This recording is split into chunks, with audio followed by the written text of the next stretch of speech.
हरे कृष्णा। आज मैं भगवत गीता का 7.19 और 7.20 बोलूँगा। गीता बोलने से पहले हरे कृष्ण कृष्ण कृष्ण हरे हरे, हरे राम राम राम हरे हरे।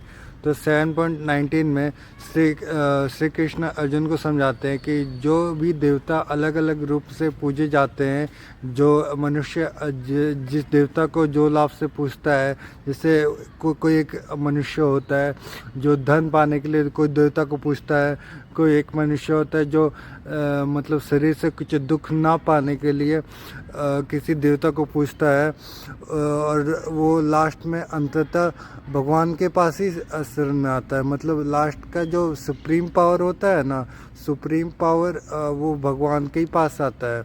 और इसी से मतलब ये रिलेटेड किया जाता है कि छोटे कोई नहीं होते, सब एक ही देवता तो होते हैं। मतलब सबके शरण अंततः वासुदेव भगवान होते हैं।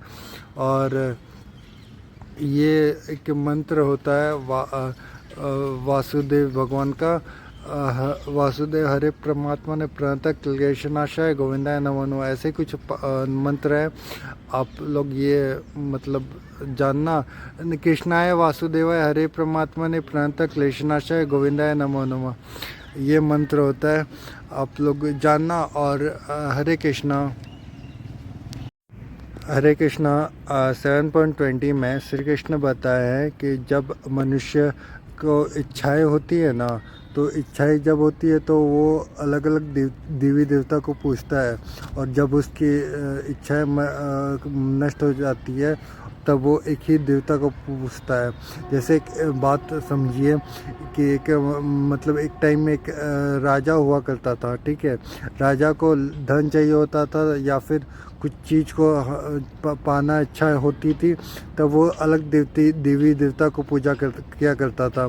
और जब वो राजा कठिन और डरा हुआ रहता था, तब वो अलग देवी देवता को पूजा किया करता था।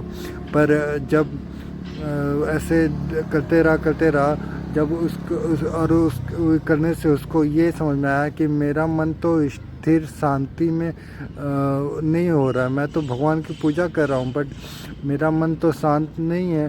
तो तब जा कर के वहाँ पे मतलब उसके बगल में उसके शहर में एक ऋषि आए हुए थे।